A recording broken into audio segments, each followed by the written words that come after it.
दोस्तों, इंडिया में 2031 तक 40% लोग मिडिल क्लास होंगे, यानी लगभग आधा इंडिया मिडिल क्लास ट्रैप में फंसा हुआ होगा।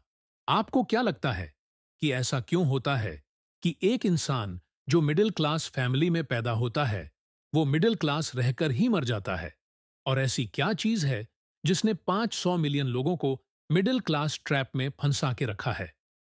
मैं बताता हूं, एक इंसान जिंदगी भर गरीब या मिडिल क्लास ट्रैप से बाहर इसलिए नहीं निकल पाता कि वह कम पैसे कमाता है या वह मेहनत नहीं करता, बल्कि वह मिडिल क्लास ट्रैप से इसलिए बाहर नहीं निकल पाता क्यों क्यों कि उसके पास जितना पैसा है वो उसे ठीक से मैनेज नहीं कर पाता, और पैसों को कैसे मैनेज करना है वह उसे पता ही नहीं होता, क्योंकि उसे कभी ये सिखाया ही नहीं गया, ना स्कूल द्वारा, ना पेरेंट्स द्वारा, और ना किसी दोस्त के द्वारा।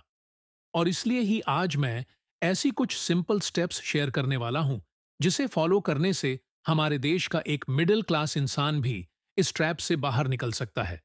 बस जरूरत है तो थोड़ी सी फाइनेंशियल लिटरेसी की, क्योंकि हमारे देश में आज भी 76% लोग फाइनेंशियली ये एक्सप्रेस ने उठाया कि हम जितने भी लोगों तक यह एजुकेशन पहुंचा सकते हैं, एआई हिस्ट्री चैनल के जरिए हम इस नॉलेज को फ्री में पहुंचाएंगे। बस ये वीडियो अपने दोस्तों के साथ शेयर करना मत भूलना। आज हम डेविड बाक की बुक द ऑटोमेटिक मिलियनियर से कुछ ऐसे टाइमलेस प्रिंसिपल सीखेंगे जो आपको मिडिल क्लास ट्रैप से बाहर निकालकर एक मिलियनियर बनने में काफी मदद करेंगे। वीडियो में एंड तक बने रहना। तैयार हो तो कमेंट कर दो, आई एम रेडी, क्योंकि जिंदगी बदलने वाली है। द बुक ऑथर प्रोफेशन से एक फाइनेंशियल एडवाइजर थे और उन्होंने अपने 20 से ही लोगों के साथ अपना फाइनेंशियल नॉलेज शेयर करना शुरू कर दिया था। वो अपना नॉलेज उन लोगों के साथ शेयर करते थे जो अपने 40 और 50 में थे। एक बार जब डेविड अपने ही केबिन में बैठे हुए थे, तो उनसे उनके एक स्टूडेंट ने पूछा कि मुझे आपसे अपने फाइनेंस के बारे में सलाह लेनी है। तो डेविड ने कहा कि आप कल अपनी वाइफ के साथ आना, फिर बात करेंगे। तो अगले दिन वो कपल उनके ऑफिस आ गया। वो लोग दिखने में बहुत ही ऑर्डिनरी लग रहे थे, जिन्हें देखकर कोई भी ये कह देगा कि अब बहुत ही आम लोग हैं। डेविड के दिमाग में भी उस कपल की कुछ ऐसी ही ऑर्डिनरी इमेज बन गई थी। पति का नाम था जिम और पत्नी का नाम था सूजे जिम। 50 साल के थे। उन्होंने डेविड को अपने बारे में बताया कि वह पिछले 30 साल से एक ही कंपनी में काम कर रहे हैं और उनकी एनुअल सैलरी $40,000 है, जो कि अमेरिका में एक एवरेस्ट सैलरी मानी जाती है। यह सब जानने के बाद डेविड ने जिम से पूछा कि क्या आपके पास रिटायरमेंट जितने पैसे हैं, क्योंकि रिटायरमेंट के लिए काफी सारे पैसे लगते हैं। यह सुनकर जिम ने अपनी पत्नी से कुछ कागजात दिखाने के लिए कहा, जिसके बाद डेविड ने उनके डॉक्यूमेंट्स देखे, जिससे उन्हें पता चला कि उनके बैंक में $4 लाख हैं।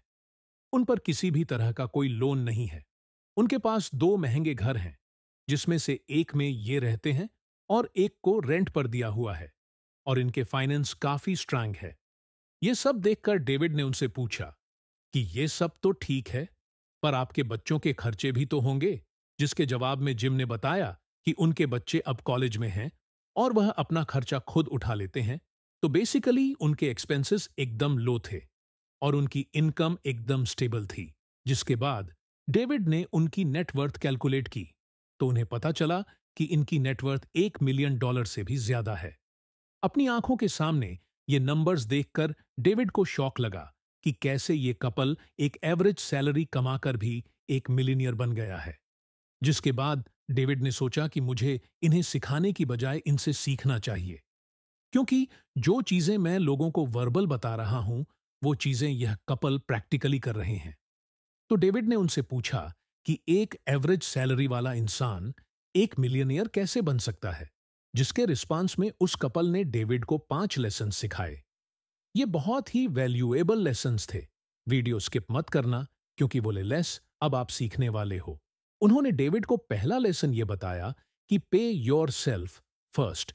जब जिम और सूज बजट बनाकर पैसे सेव करते थे, तो हर बार वह एक फिक्स अमाउंट सेव करने का प्लान तो करते थे, लेकिन वह कर नहीं पाते थे।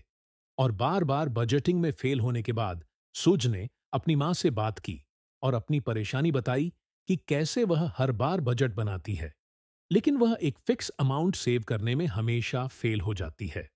तो सूजे की मदर ने सूजे को पे योर सेल्फ फर्स्ट के रूल के बारे में बताया। उन्होंने उन्हें बताया कि उन्हें हमेशा सेविंग वाला अमाउंट सबसे पहले ही अलग कर देना चाहिए और बचे हुए पैसे अपने नीड्स और वांट्स पर खर्च करने चाहिए, क्योंकि बजट बनाकर सेविंग करना मुश्किल होता है। एट दी एंड हम इमोशनल बीइंग्स हैं, और जब हमारे हाथ में पैसा होता है तब हम लॉजिक से नहीं, इमोशन से सोचते हैं। और जहां आप इमोशन से सोचते हो वहां पे आपका खर्चा पक्का है। इस एडवाइस के बाद सूज और जिम पे योर सेल्फ फर्स्ट लेसन को आंख बंद करके फॉलो करने लगे, और यह चीज उनके काफी काम आई। आई एम श्योर हम सब ये गलती करते हैं कि जो मन में आया वो ले लिया। ए पर महंगा फोन ले लिया, पूरी सैलरी नाइकी एयर जॉर्डन लेने पर उड़ा दी, उधार लेकर क्लबिंग चले गए। आपको पता है हम यह सब इंपल्सिव डिसीजन क्यों लेते हैं? क्योंकि हमारे दिमाग में डाल दिया गया है कि हम एक बार जीते हैं, तो जो मन में आए वो करो। ठीक है, अगर आपको ऐसे जीना है तो जियो, पर बाद में जब एक मिडिल क्लास लाइफ जियोगे तब रोते मत बैठना कि यार मेरे दोस्त तो सब अमीर बन गए, मैं ही क्यों मिडिल क्लास रह गया। अब भी टाइम है, इन्वेस्ट करना शुरू करो। जिम और सूज ने अपनी सेविंग और इन्वेस्टमेंट जर्नी की शुरुआत अपनी मंथली इनकम के F4 पर हिस्से से की थी।